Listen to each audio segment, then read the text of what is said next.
et j'aimerais parler de la crainte ce soir. La crainte, un sentiment qui nous envahit si facilement, et puis j'espère qu'on aura le temps de parler aussi de la provision que Dieu nous donne, qui est la paix de Dieu, face à la crainte que l'homme peut facilement laisser son cœur être pris, envahi par la crainte. Alors, on connaît bien ce sentiment de la crainte. Elle nous envahit facilement d'ailleurs. Elle nous paralyse même. Elle peut même nous écraser. Souvent, elle nous enferme, elle nous renferme sur nous-mêmes. Elle nous terrifie. On en a peur. Et cette crainte, elle est exprimée par l'auteur du livre des Hébreux, en Hébreux chapitre 2. Et je lis à partir du verset 14, c'est le verset 15 qui nous intéresse. Il est dit ainsi donc, puisque les enfants participent au sang et à la chair, c'est-à-dire Jésus, y a également participé lui-même, afin que par la mort, il anéantisse celui qui avait la puissance de la mort, c'est-à-dire le diable. Et qu'il délivra, donc c'est Jésus, qui délivra tous ceux qui par crainte de la mort étaient toute leur vie retenus dans la servitude. Évidemment, la crainte ultime, c'est la crainte de la mort. Et qu'est-ce qui se passe après? Donc on a tellement balayé cette crainte de la mort dans nos sociétés qu'aujourd'hui elle a ressurgi un petit peu et elle a mis tout le monde un peu à terre. Et tout le monde prend conscience combien on est petit, on est limité. Et finalement on est des êtres humains fragiles qui peuvent être vite prisonniers de cette crainte. Parce que quelque part cette crainte elle est contrôlée. Et c'est son système, on le connaît, c'est l'ennemi de nos âmes, c'est le diable, c'est Satan, qui veut nous maintenir dans cette servitude tout au long de notre vie. Et c'est une forme de pression invisible qui fait que notre monde reste en équilibre. Parce qu'il est la puissance de l'air, le prince de ce monde, et par la crainte, il garde les gens, il contrôle, il maintient, il fait fonctionner, il fait tourner ce monde.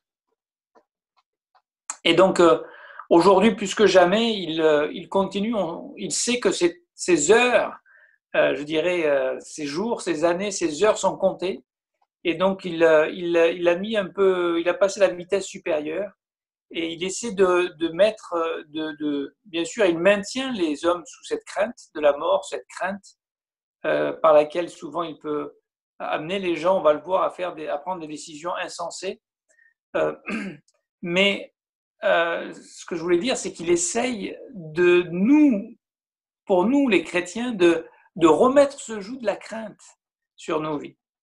Alors que, en tant que chrétien, on n'est plus sous son joug, on n'est plus de ce monde, on est dans ce monde, mais on n'est plus sous le gouvernement de ce monde. On n'est plus prisonnier de la crainte de la mort, parce que Christ est ressuscité, parce que Christ nous a sauvés, parce que Christ a vaincu la mort et qu'il nous a offert la vie éternelle et nous avons cette assurance, cette sécurité.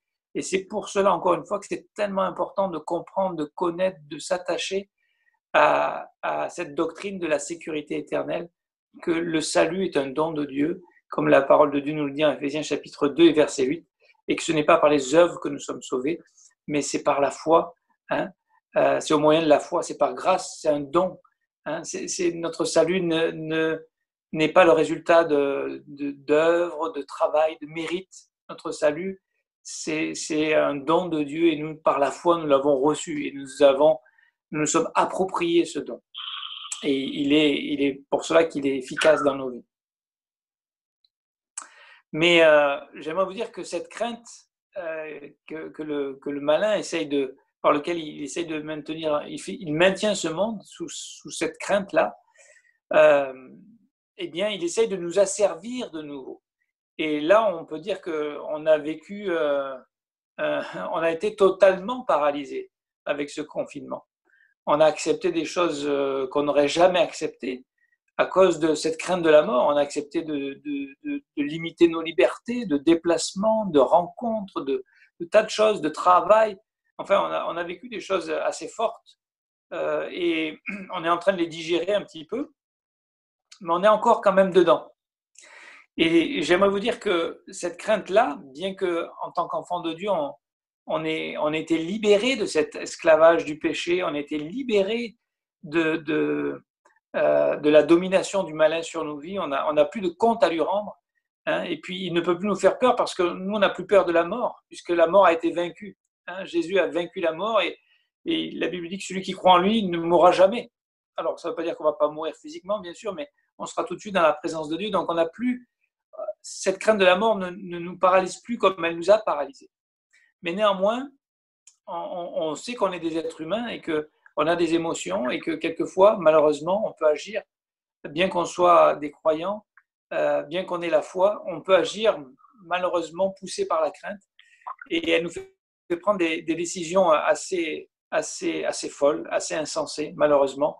Et c'est pour ça que le diable met autant de pression. Et je voudrais donner 2-3 exemples par rapport à ça. Le premier, c'est celui d'Abraham, qui est pourtant le père de notre foi, qui est un exemple extraordinaire quant à il est devenu l'ami de Dieu en Jacques chapitre 2, verset 23.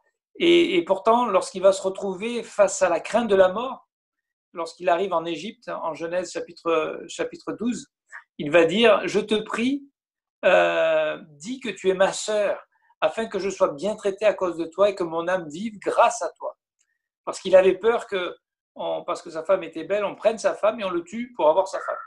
Donc, il a fait croire que sa femme était sa sœur. Et ça a entraîné, bien sûr, des conséquences terribles. Elle a été prise pour être une femme dans le harem du pharaon. Enfin, voilà, ça a causé des problèmes. Mais heureusement, Dieu, dans sa grâce, a couvert, a restauré, a relevé, a protégé, a sauvé. Mais juste pour vous dire combien la crainte, lorsqu'elle est elle s'enracine dans nos cœurs, dans nos âmes, elle nous fait prendre des décisions insensées, totalement insensées, et qui peuvent avoir des conséquences graves. Alors bien sûr que notre Dieu est au-dessus, il prend soin, il nous couvre, mais on est toujours libre, on a toujours ce libre arbitre et Dieu nous demande de l'utiliser.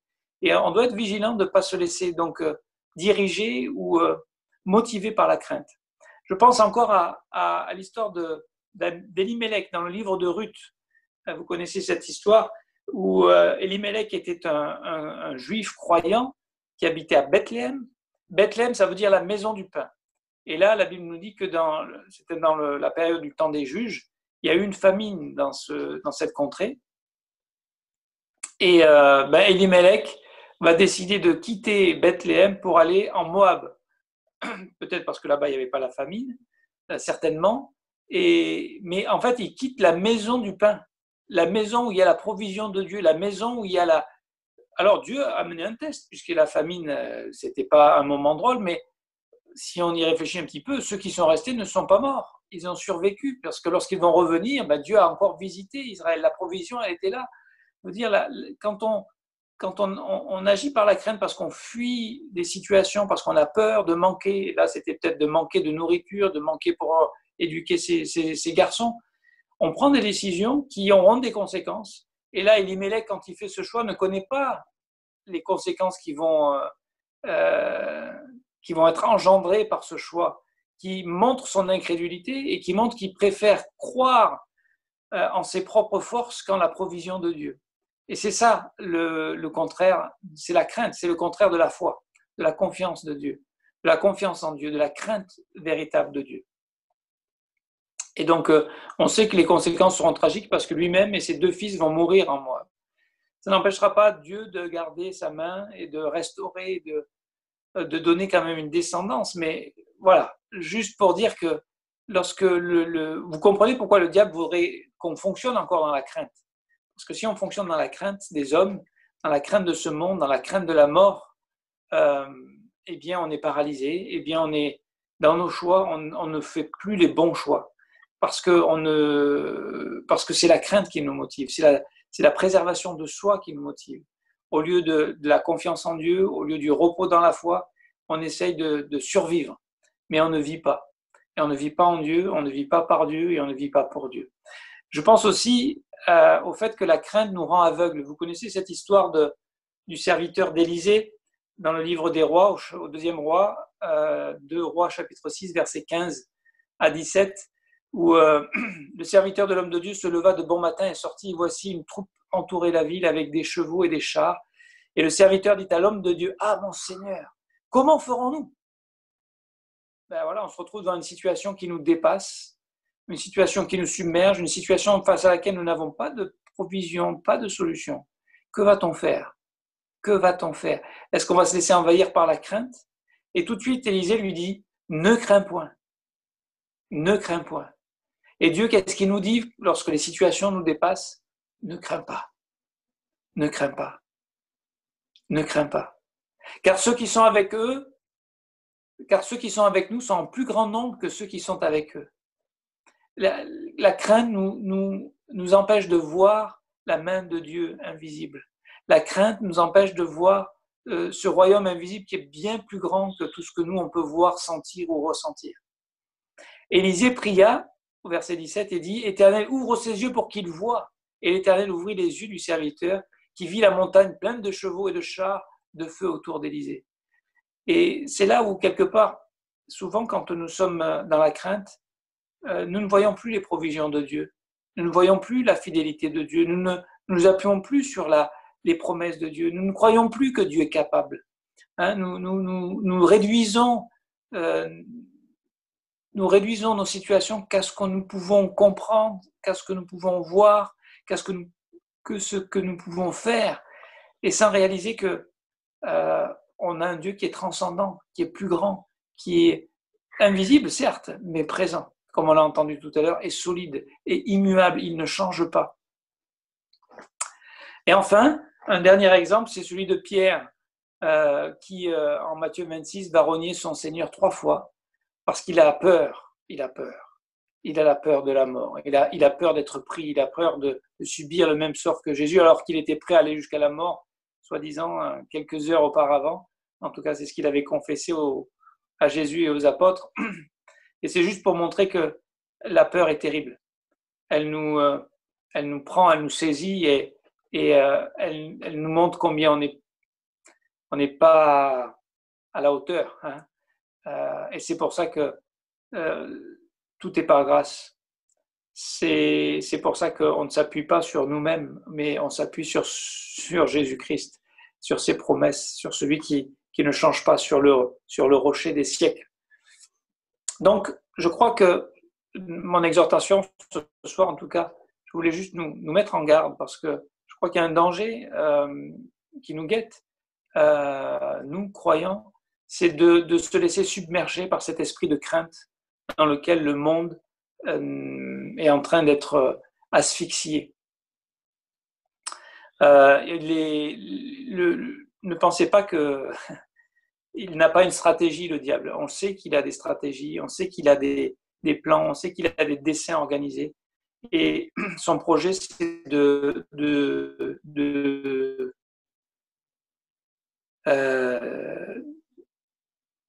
contrôler le monde, de diriger le monde et d'empêcher les gens de se convertir et d'empêcher les chrétiens d'être des lumières.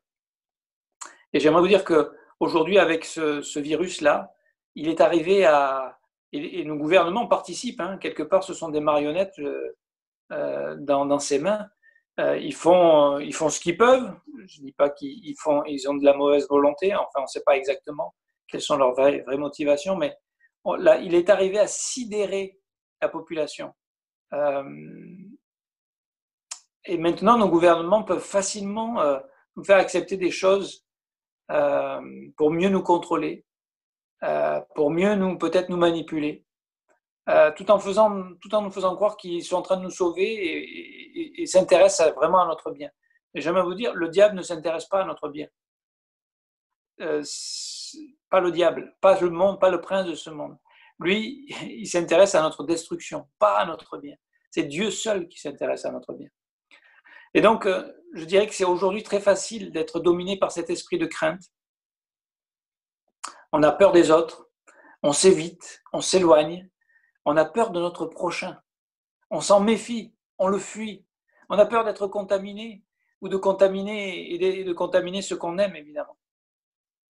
Et pourtant, ce qui fait la richesse, ce qui va faire la beauté de notre vie dans le ciel avec notre Dieu et notre Seigneur, ça sera la communion ensemble. Jésus nous donne 2 commandements, c'est d'aimer Dieu de tout notre cœur, de toute notre force, de toute notre âme, de toute notre pensée, et de nous aimer les uns les autres.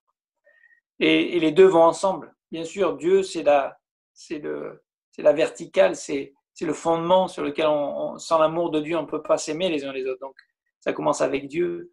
Et le but, c'est pas juste qu'on ait chacun une relation personnelle avec Dieu et qu'elle soit fondée sur l'amour. C'est que cette relation personnelle avec Dieu fondée sur l'amour, elle se manifeste les uns avec les autres. C'est que nous nous aimions les uns les autres. Et ça, c'est le projet de Dieu. Lui, il est concerné par notre bien, évidemment. Et donc, la communion fraternelle, l'apôtre Pierre le rappelle et il nous encourage à nous aimer ardemment les uns les autres de tout notre cœur, en 1 Pierre chapitre 1, verset 22, hein, d'avoir un amour fraternel sincère. Et je dirais que, voilà, bien qu'on arrive à se regrouper avec Zoom, et que c'est une provision, mais ce n'est pas la solution. C'est juste une provision en attendant. Et nous prions que nous puissions nous retrouver et nous voir face à face et nous voir le visage même un jour découvert, où on n'aura plus ces masques pour voir notre sourire, pour voir notre joie, pour pouvoir chanter et respirer de tout notre cœur les louanges de Dieu. Donc la stratégie du diable, c'est toujours de nous isoler, de nous séparer, de nous voler de cette dimension du corps de Christ. Et bien évidemment, je ne suis pas en train de dire que nous, parce que nous sommes chrétiens, nous sommes au-dessus du coronavirus et qu'il ne peut pas nous atteindre. Je ne dis pas non plus que nous devons nous sauter dans les bras les uns des autres. Écoutez-moi bien. Alors peut-être certains couperont des parties de ce que je suis en train de dire, peu importe. Mais ce que je veux dire, c'est que nous devons être vigilants de ne pas nous laisser dominer ni contrôler par cet esprit de crainte qui prédomine dans l'atmosphère et qui est alimenté jour après jour par les informations, par les médias, par les télés, par les journaux télévisés. Et j'aimerais vous dire que cet esprit de crainte risque de faire plus de dégâts même que le coronavirus. Dans nos cœurs, dans nos pensées, dans notre vision des choses, des situations, des circonstances. Et je voulais nous mettre en garde de faire attention de ne pas se laisser enfermer par la surinformation qui voudrait nous garder prisonniers de cette crainte. Bien évidemment, nous devons user de sagesse dans nos relations fraternelles et se protéger les uns les autres, mais nous ne devons pas nous laisser nous dépouiller du trésor qui est le corps de Christ. Ne nous laissons pas séparer, ne nous laissons pas éloigner ou arracher de l'Église. Ne nous laissons pas voler le service dans le corps de Christ et auprès de notre prochain. Parce que si on le fuit, quel service on va pouvoir lui apporter? Et la mise, bien sûr, dans le corps de Christ, qu'est-ce qu'on va pouvoir expérimenter? C'est nos dons. C'est au service, c'est le ministère que Dieu nous aura donné les uns pour les autres. Et chacun en a un don en particulier pour l'édification du corps de Christ. Et si on est coupé du corps de Christ, cette partie-là de notre vie chrétienne ne pourra pas se manifester, ne pourra pas découvrir sa plénitude. Évidemment, le corps de Christ, c'est une provision d'amour extraordinaire, d'amour concret, d'amour réel, d'amour véritable, d'amour dont nous avons besoin et qui remplit notre vide. Et si on n'a pas ça, avec quoi va-t-on le remplir? On va faire comme le monde, on va courir après les convoitises de ce monde, on va essayer de le remplir d'autres manières. C'est pour ça que il faut discerner derrière les situations la stratégie de l'ennemi. Mais plus encore, il faut rencontrer notre Dieu et reconnaître notre grand besoin et lui demander la sagesse pour savoir comment conduire nos vies dans cette période de temps. Le corps de Christ, c'est aussi une protection. Protection contre la séduction, protection contre l'endurcissement, protection contre l'orgueil, parce que quand on est dans le corps de Christ, on est soumis les uns aux autres. Protection contre nous-mêmes, protection contre les attaques du diable et ses séductions. Et puis le corps de Christ, c'est une provision extraordinaire. Enfin, on pourrait parler encore et encore sur le corps de Christ. Et j'aimerais vous dire que ce monde dans lequel nous vivons a rejeté la crainte de Dieu. C'est d'ailleurs ce que l'apôtre Paul dit dans Romains chapitre 3, au verset 18, il dit « La crainte de Dieu n'est pas devant leurs yeux ». Donc s'ils n'ont pas la crainte de Dieu, eh bien, ils vont craindre. Ils vont craindre un virus, ils vont craindre les hommes, ils vont craindre les situations, ils vont craindre pour leur vie, ils vont craindre parce qu'ils sont prisonniers de la crainte de la mort. Et c'est pour ça qu'ils sont d'autant plus prisonniers de cette crainte de la mort. Mais nous ne sommes plus dans ce système-là et nous devons bien le comprendre. Ce qui est fou, c'est que ce monde est aveugle. Il n'a pas d'autre alternative parce qu'il est sous le soleil, parce qu'il est prisonnier de ses raisonnements, parce qu'il est prisonnier de ses limitations humaines. Voilà, Dieu, c'est l'homme. Donc voilà, l'homme, là, il est dépassé. Et Dieu permet que l'homme soit dépassé pour comprendre que si on reste limité à l'homme et dépendant de l'homme, et on s'appuie sur l'homme, la Bible le dit dans Jérémie 17, maudit soit l'homme qui s'appuie sur l'homme, qui met sa confiance dans l'homme. Et la différence, c'est béni celui qui met sa confiance en Dieu, n'est-ce pas? Parce que cette crainte, elle va nous tendre un piège. La Bible dit dans Proverbe 29, 25, la crainte des hommes tend un piège, mais, et c'est ça qui nous intéresse, mais celui qui se confie en l'Éternel est protégé. Notre protection, elle ne vient pas de la sécurité sociale, elle ne vient pas du fait qu'on a un bon système de santé, même si quelquefois, certains disent qu'il y a à redire, mais on est quand même gâtés en France. Notre sécurité, elle est en Jésus. C'est qu'on a cette confiance que toute chose concourt à notre bien et que rien n'arrive dans nos vies sans que Dieu le permette. Et qu'aucune épreuve n'est au-dessus de nos forces. Et que tout ce que Dieu fait, il le fait pour un but. Et ce but, c'est pour notre bien.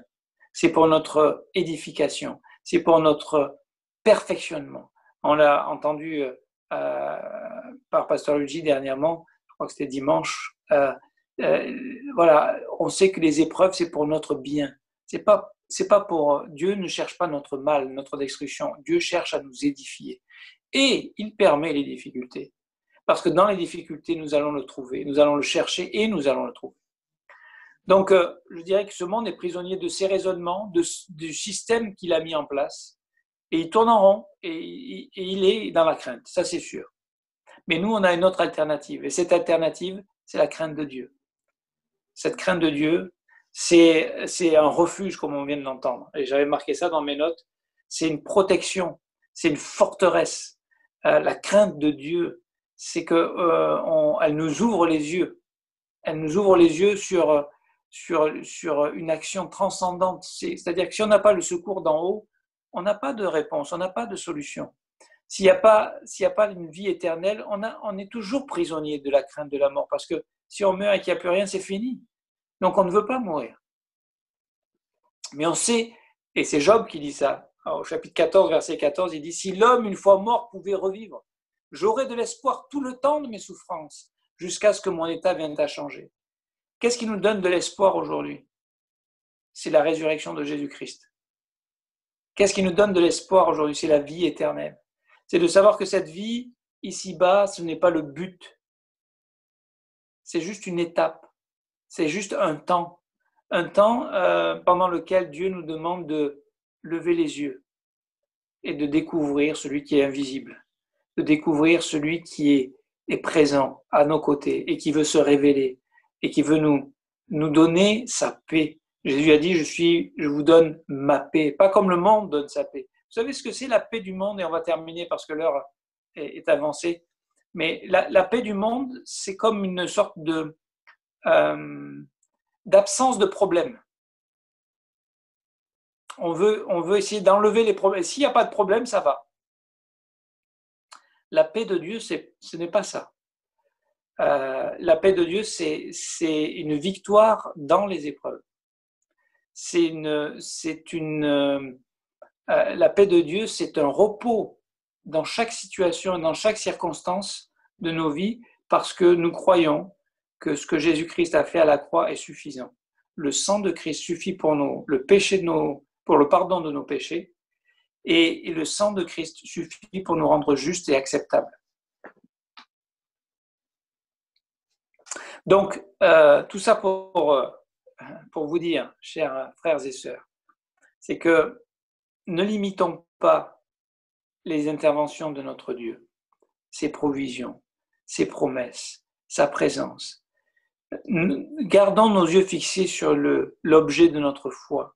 Ne laissons pas la crainte nous asservir à nos émotions, à nos raisonnements, à nos sens primaires. Et on est dans une réalité, on ne la dénie pas, mais élevons nos pensées et laissons-nous élever. Voyons comme Élisée, voyons Dieu dans cette situation et sa provision. Et restons, vous savez, imaginez, je termine avec ça. Je reviens un peu sur la paix. Imaginez un capitaine de navire qui peut dire moi je suis un super capitaine, j'ai toujours bien conduit mes bateaux, je n'ai jamais fait de naufrage. Et bon, il dit aussi, mais j'ai jamais eu de tempête à affronter, ça a toujours été, je navigue sur le lac Léman, d'accord? Alors peut-être qu'il peut être mauvais le lac Léman, je ne sais pas. Je sais que le lac de Galilée, même petit, pouvait être, quand le vent se levait, pouvait être très mauvais aussi. Donc, mais imaginez, donc, ou alors je suis sur un étang, voilà, et ma barque et mon bateau, c'est un tout petit bateau, il y a 3 passagers dessus, et il n'y a jamais eu de tempête sur ce petit lac. Est-ce que vous feriez confiance si vous disiez bon allez on va traverser l'Atlantique ensemble, il n'y a pas de problème? Peut-être pas. En revanche, un capitaine qui a affronté les tempêtes, qui a traversé les tempêtes, qui a su tenir bon dans la tempête, voilà, et qui est solide et qui ne tremble pas, qui a été éprouvé, c'est ça la paix. La paix, c'est pas juste le centre de comment ça s'appelle du cyclone où là il n'y a plus de vent. Mais attends un peu et tu vas voir, ça va arriver le vent.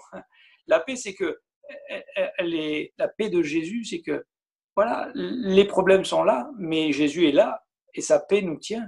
La paix de Dieu garde nos pensées dans Philippiens chapitre 4 et versets 6 à 10.